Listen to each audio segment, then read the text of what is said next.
Welcome to the Executive Outlook. Today we have someone who is a genius in data storytelling. Insights Agent was founded in the UK 2013 by Sam Knowles, who is the MD and Chief Data Storyteller. Sam combines long and varied consultancy experience with a strategic planner facility for turning relevant data into narratives that resonate and campaigns that deliver. His purpose is to help organizations sound like people and talk to the rarest of the corporate dialects, human. Through Insight Agents, Sam helps all sorts of organizations, businesses, charities, universities, and government departments to identify and craft the most compelling data-driven stories in their sector. He finds flow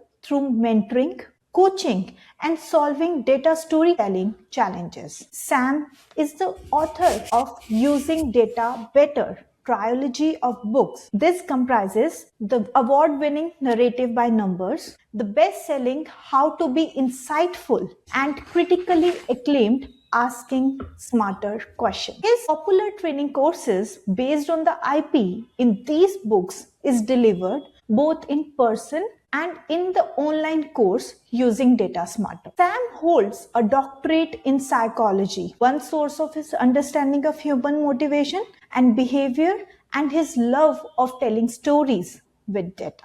Welcome, Sam, to the Executive Hour. Thank you very much, Isha. I'm not sure about genius. That all sounds very much like me. Thank you so much. So, you had a very fascinating career. How did you begin and what led you to find the Insight Agent and step into the role of founder and Chief Data Storyteller? I started out trying to get into advertising. I did a degree, my first degree was in classics, in Latin, Greek, and Sanskrit. Those are the languages that I studied, the ancient language and culture. And of course, all of those cultures have incredibly rich storytelling tradition in the Indo-European world. And I thought I wanted to work in advertising. I applied for well over 100 jobs and got lots of first interviews and no second interviews. And I found it slightly perplexing, but eventually stumbled accidentally into public relations.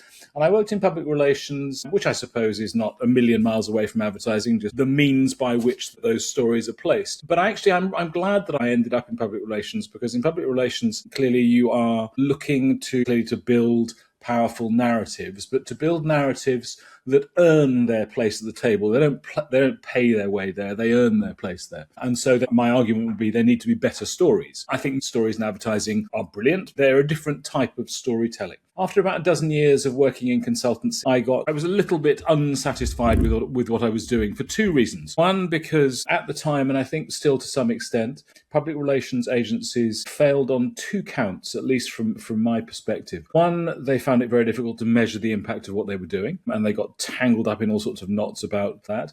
And the other was they routinely failed to realize that human motivation and behavior is what we're all about. We're all about changing people's opinions, changing people's attitudes, changing their behaviors, changing their beliefs. I don't mean in a sinister way. We're about making the case and changing people's attitudes. And this is all fundamentally rooted in psychology. And I found that this was not much listened to. So I perhaps perversely went back to school and studied first of all for a master's and then for a doctorate in experimental psychology. And having spent a lot of time on the storytelling side, I was now plunged very deep into the data side. I hadn't quite appreciated, I'll be honest with you, I hadn't quite appreciated quite how much data there was going to be. In my doctoral thesis, there are 120,000 words, of which about 70,000 are wrapped around data analysis. And I realized that I suddenly had an incredibly powerful additional power in my hands. I had the ability to build narratives, build stories through public relations. But now I had to appeal to the emotional brain that makes decisions. But also, I suddenly had, with statistics in particular, an ability to appeal to the rational brain that justifies them, balancing the rational and the emotional. And I worked in a number of different consultancies after I finished my doctorate and realized that actually there was something here. Business is in its 13th year. And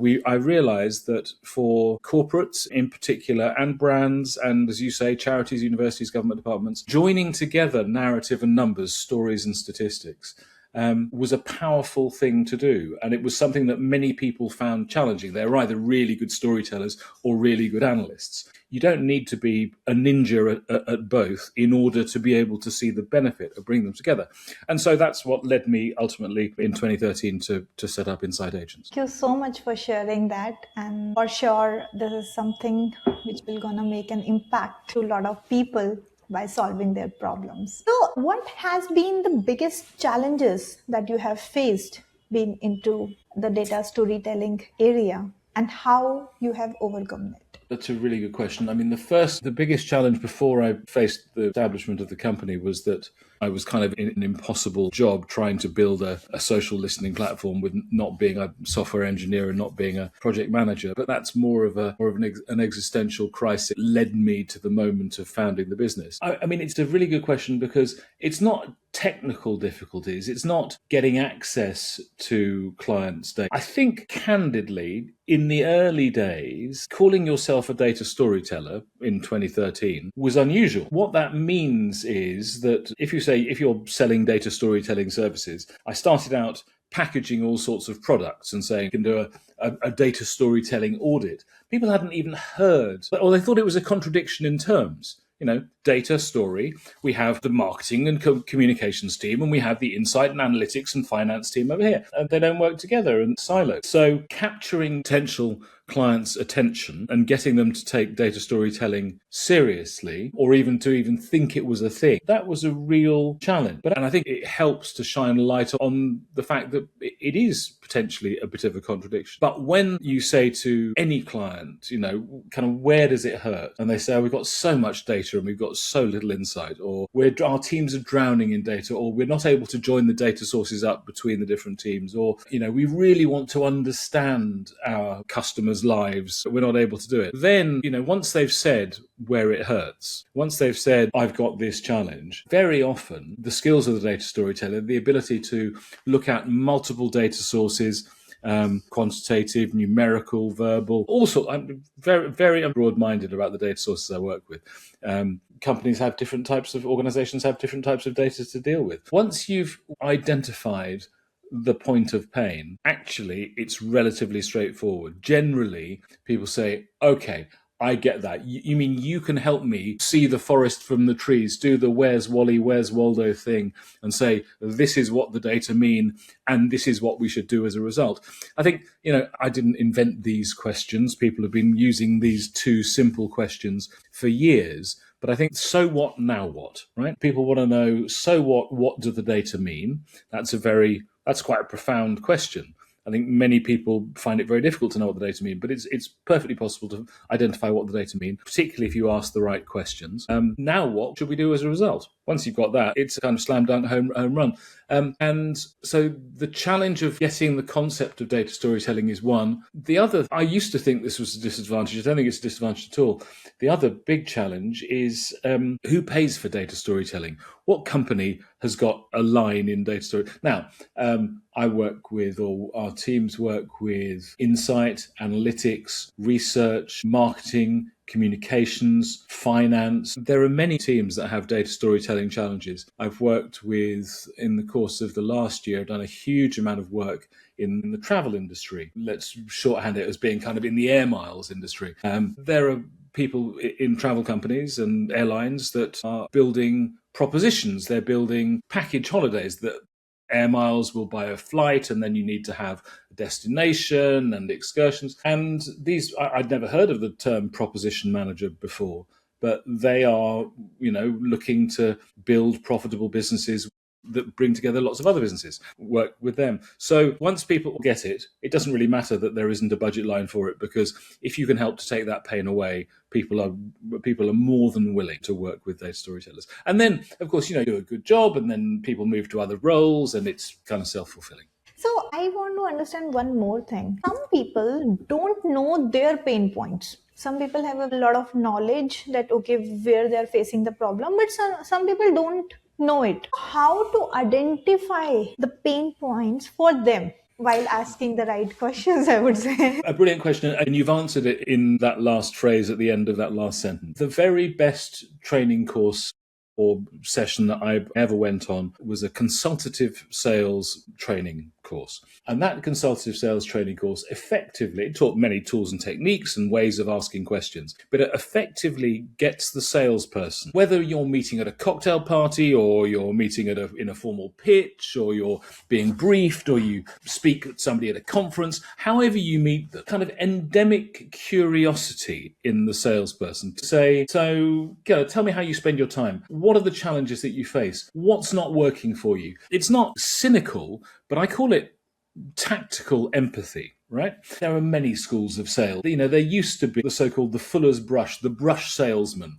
I've got so many brushes in my kind of here. I can brush the floor, I can brush the walls, I can brush big crumbs, I can brush small rocks. Which sort of brush do you need? And that's saying, I've got all of these products that might be useful to you. Which one would you like? Much more interesting is somebody who's in charge of, let's say, keeping a factory clean. So what sort of challenge do you face? Is it food waste? Is it dust? Is it infiltration by rodents? If you get people to talk about what they do and the challenges and frustrations that they face, and as I say, you use tactical empathy. For me, this phrase tactical empathy comes from a former FBI hostage negotiator, a guy called Chris Voss, Voss, who's written a book called Never Split the Difference.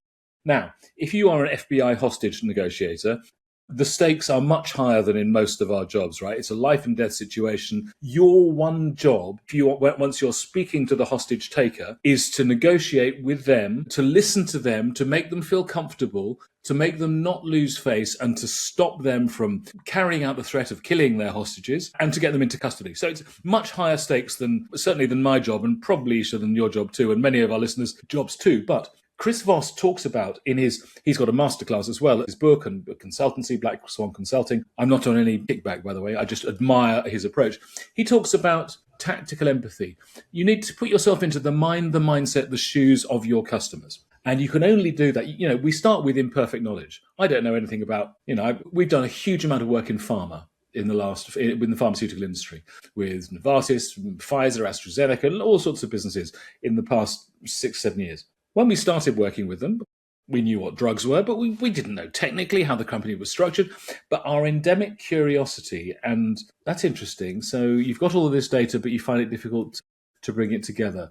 Okay, what tools and technologies do you use? What's your approach? What do you want to find out? I mean, the fundamental question, I think, is, what decisions do you want to drive? What choices do you want to make?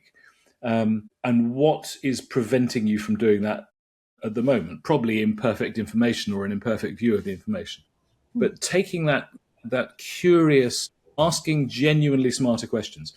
The reason that I think that is the key is because at school, at high school, at university, in the world of work, we are validated and rewarded by the answers that we give, right? The answers we give in a math test at school, the essays that we write in our university finals, the plans that we develop when we're challenged by our bosses. We're not validated by the questions that we ask. And I think that the art of asking smarter questions has been pushed down for too long. We have experience, we get experience in a sector, but not overloading the challenge at hand by, we've done this before. We've worked in the automotive sector before. We know what the answer is going to be. That's entirely the wrong way to do it. The right way to do it is to be like the 5th century Athenian philosopher Socrates, who, whenever he wanted to find something out, he said, all that I know is that I know nothing.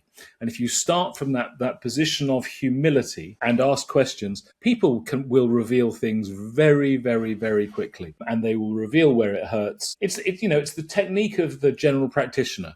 Typically, general practitioners have 10, 15 minutes in an appointment to find out what's actually wrong. You ask open questions and you let the patient or the client tell you what's wrong and where it hurts, and then you have a number of strategies that can help them. Yeah, definitely. Thanks for answering that.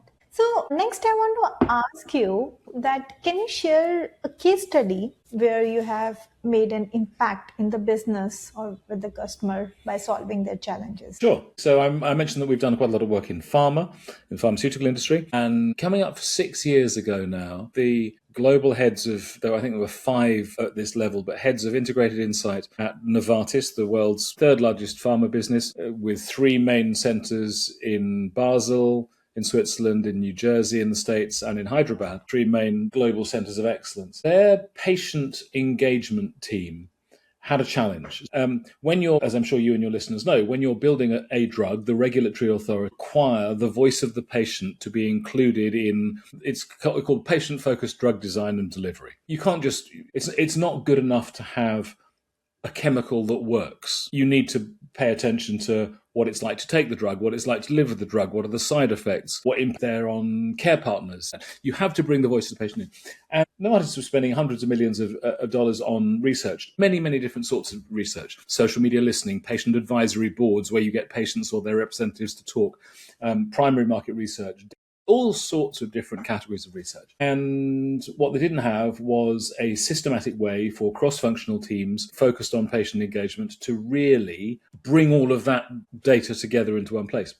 This is the challenge we've got. We want to understand our patients better. We want to have found and useful insights into what it's like to be a patient with any condition. You know, they work in many, many different therapeutic areas, like any of the big pharma companies. And so I was given the thrilling, I asked them lots and lots of questions. Let me tell you, I asked them lots of questions, but was given the thrilling opportunity to help be the external kind of grit in the oyster to help them to build an internal methodology for understanding the voice of the patient better. And we created a way of working. You mentioned I've written 3 books. Second book is called How to Be Insightful. And in that book, there is a very simple 4-step process for moving from data to insight. And we applied that, and we made it sufficiently Novartis, but we applied that 4-step approach. And the 4-step approach is a really interesting one. It's all about being really curious, taking time out away from the insight problem you're trying to crack,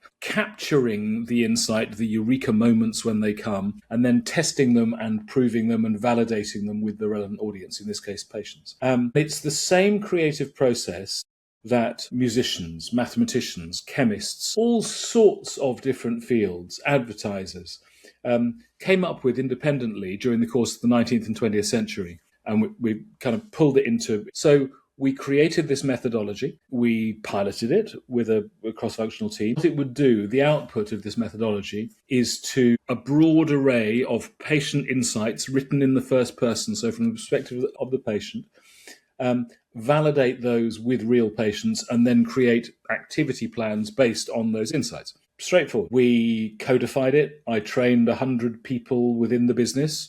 I ran the process. The process was a 4-workshop, 4-day, over about 4 to 6 week process. I ran that 25, 30 times inside the business. We spoke at conferences. We published an academic paper. There's a link you might want to put into the show notes to a case study about it, including that paper. It transformed the way that they understood their patients and really set them up in a very good position, so that when increasingly AI was wrapped around, and large language models and intelligent search tools are wrapped around all of the data that they have, it set them up for success to be able to, because when you do a piece of research, whatever category you're in, you do that piece of research, it informs a campaign, and then it tends to be digitally filed somewhere. But actually now they've got this methodology and got this AI wrapper around all their data. They are very, very well able to use the approach to better understand their patients. And conditions change, the conditions do change, but not massively. Diseases or long-term health conditions, they don't tend to differ terribly. They're new to every patient that has them. Some of them are very stubborn and difficult to identify, particularly rare diseases, because rare diseases by their very nature are rare. Most health professionals have never seen a particular rare type of kidney disease, and it may not. Generally, diseases don't change. So obesity and its consequences, and metabolic syndrome, as it's called, is having all sorts of consequences right around the world. There are new diseases. COVID came, but generally, heart disease, high cholesterol, different cancers. The therapies may change. the therapeutic is very advanced, but diseases are fairly constant. And so the experience with that disease from the patient's point of view doesn't change. You don't need to do a new bit of social media listening or a new bit of primary market research every 3 years just because you happen to be a brand team. And so it gives real longevity to this massive archive of data. It was a real honor and a privilege to be invited to be part of that and to see the impact that it had. Thrilling, absolutely thrilling. While we are working with data, so what should be the right questions to be asked before starting any collection or analysis of the data, so that we don't get the wrong results and we are following the best practices? Obviously, depending on what sector we're in, depending on what challenges we're facing, there are going to be some specifics. But before we get to the specifics, I think there are two principal questions that we should ask. The first is kind of what we think we want to do.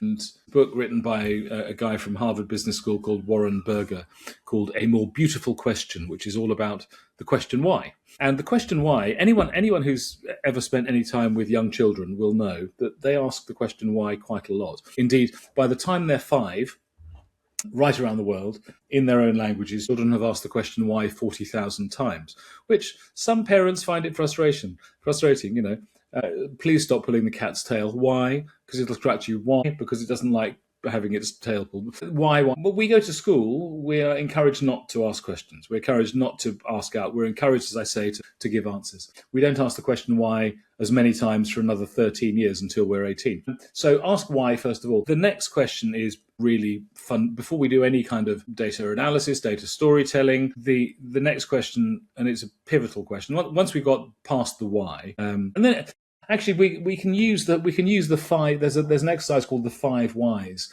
Sakichi Toyoda, who was the founder of the Toyota Corporation, or one of the founders of Toyota Corporation, invented the root cause analysis, the so-called 5 whys. You ask why 5 times, and it's not just like being a 5-year-old and saying why. We want to understand patients in this area. Why? Because we've got a new drug coming to market in 5 years. Why? Because actually the science has moved on and we found a new mechanism. And so if you can answer those 5 whys plausibly, then that's great. It's a workshop exercise that I do the whole time. It's beguilingly simple. But if you can't get past 4 or 5, you may not. But the next one is, what decision do I want to drive with data exploration, data storytelling exercise? What decision making? And that can be commercial or it can be legal or ethical, doesn't really matter.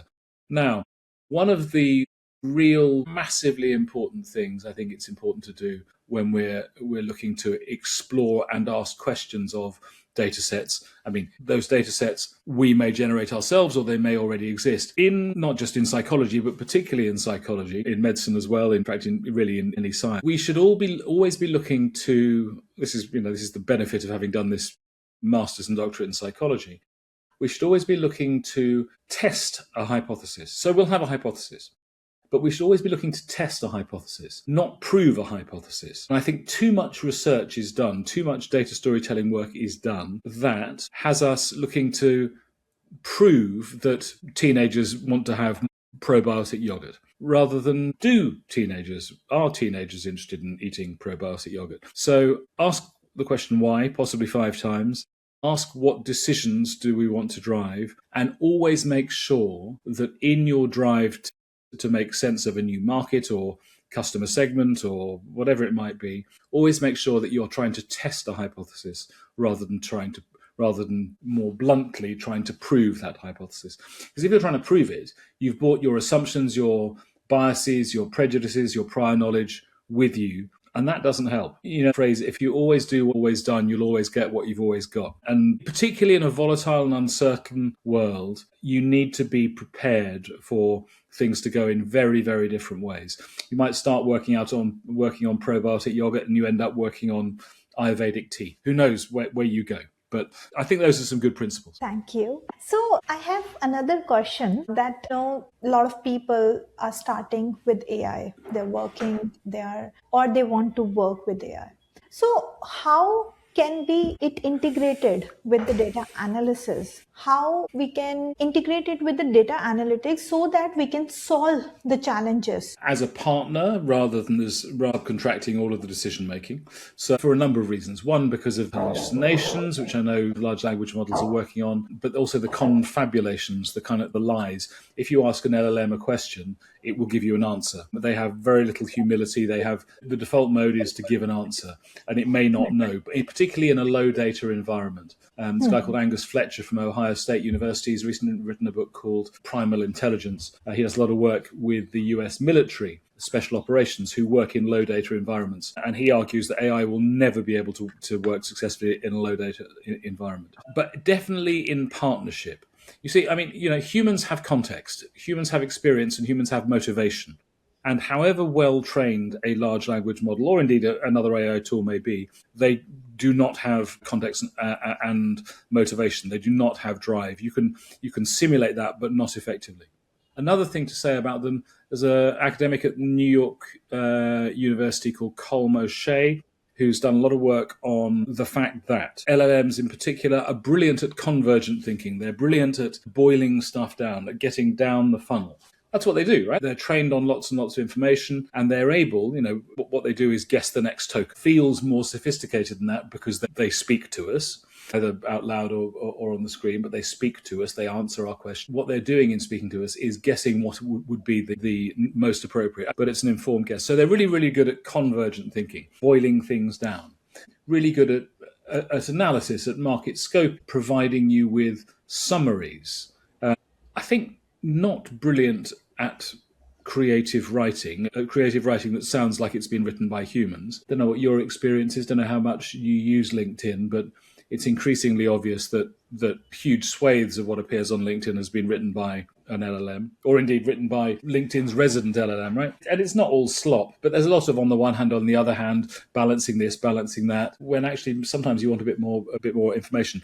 Really good at data analysis, choose your LLM purpose. Use Perplexity. I would say use Perplexity to make sure you get the right references, because Claude and ChatGPT in particular may either make up your references or give you spurious references. But you can also ask them to tell you which is the best at doing what. I was doing a piece of work for a client. I was helping them to build a decision tree. It was a relatively straightforward thing to do, but my Visual Basic was a bit rusty. When I was doing my doctorate, I was fluent in Visual Basic, but that was 20 years ago. And I wanted to use Excel as the tool to build a decision tree. So there were 9 different gates in this decision-making process, and it was about which market research methodology should we choose to use, depending on lots of different variables, each of which had many different options. And I hadn't done much Visual Basic programming in the back of Excel for a long time. And I was speaking to a collaborator who spends all his time talking to Gemini. And I said, I'm doing this. Which LLM do you think I should use? And he said, I've got this really good podcast. Let me send you this podcast that goes through the different LLMs. And he sent it to me, and it was 3.5 hours long. And I didn't really want to listen to it for 3.5 hours. So I took the URL from that and I gave it to ChatGPT, Claude, and Gemini. And I said, based on this podcast, which LLM do you recommend I should use for coding in Visual Basic to build a decision tree? And in 2 minutes, each one of them said, use ChatGPT, use ChatGPT, use ChatGPT. Different LLMs recommended different ones. But it said, based on that podcast, what these guys are saying. So I didn't have to listen to that. So that's a brilliant example of it summarizing and saving me 2 hours, 54 minutes. I told my friend, and he was amused, but also slightly frustrated that he hadn't asked it the same question rather than listening to the podcast. And I found it really, really good. And that's one example. I've used it like that since. This was about a year ago. I found it really, really good at building Visual Basic code. And I'm told that those that program in, those that code in Python and SQL, it's really good. It's really good because it's got huge amounts of code drawn. Now, I think one of the frustrations that many people find in data analysis using paid for versions of LLMs is how forgetful they are. Even in the same session, they can forget what they've done. Case in point is this decision tree I was building. I was effectively asking it to give me the same. It wasn't exactly the same code, but it was have a drop-down menu. Here are the bits. Once you've chosen that, rule out these ones. Move on to the next question. But also don't reintroduce options that you've already ruled out. And there were 9 questions. On question 6, this would take me about 3/4 of a day to do, just to test and to play and to make sure it was working. Question 6, I noticed there were 2 brackets in the wrong place and 1 command missing. And I said to ChatGPT, why have you given me this faulty bit of code? Oh, you're quite right. It's, as it often does, if you challenge it, oh, you're quite right. Sorry, here it is. And it gave me a piece of code which got another error in it. And I was my fluency had come up. And I said, this is really, I was tired, but alert enough. But I was really beginning to anthropomorphize, as you do. If you spend a lot of time with these things, you do. This really isn't good enough. I'm going to have to go and use a different one. No, don't do that. Here's the correct code, and it got me the correct code. So in partnership, one of the things, partly because I'm an author of books and I love physical books, but it's also because of the cognitive science. Lots of people, you say to people, have you read such and such a book? And they'll say, yeah, I listened to the audiobook when I was out jogging last week. If we read a book from a page or from a Kindle, I'll admit a Kindle, rather than if we listen to a book, we process it in a different way. We process it much deeper. If you ask an LLM, structure me a course on data storytelling based on Sam Knowles' books, it'll do a good job. Indeed, I did that just after I'd recorded my course, and I realised I'd missed out one section. So it can be useful. But actually, or write me a blog about use of AI in data storytelling. It'll do a plausible job because it's got lots of source, and it might even be good. I would say that's probably not the best way to use them. But let's say you from this podcast interview, right? If you gave the transcripts, Riverside creates great transcripts. Give the transcript to ChatGPT. Write me a 500-word blog, 3 posts for TikTok, it'll do a great job because it's just boiling it down. If you say, do something for me, my boss has asked me to write a report on this, write me a report on this based on documents and then you look at it and you send it back. That's not doing deep work, not using it as a partner. That's subcontracting. And you won't learn and you won't be able to, you won't know it deeply enough. So using it as a partner, lots of people talk about, say, use LLMs as assistants or bright interns or whatever. I'm not sure those metaphors are perfect, but there's some heavy lifting that they can do in many different areas. In verbal, in data analysis, really good at data analysis, provided you watch what it's doing and provided you know what it's doing. So what you are trying to say is if we are providing the knowledge base and then to summarize it, to paraphrase it, to give in the different format, it does wonders. Yeah, but really good. When LLMs need to deep down research by its own and then give you the result, then it is somewhere generic and does not add much value over there. So that's definitely my experience, and I speak to the kind of leaders and leading thinkers in AI and data science all the time on my own podcast, and that's what I am learning from people who are both working at the cutting edge of AI and also thinking at the cutting edge of AI. Definitely my experience. Excited by it. I have clients whose entire premise of their business rests upon AI, but that doesn't mean that I'm not deeply cautious about it at the same time. All right. Thank you so much for sharing your perspectives. So, Sam, these were my questions for today. Thank you so much for joining and sharing your valuable insights on different areas, data, AI, storytelling in the businesses. And it's a pleasure having you on the Executive Hour. Thank you so much. It's been an absolute pleasure to talk to you. I've loved your questions. Thank you so much.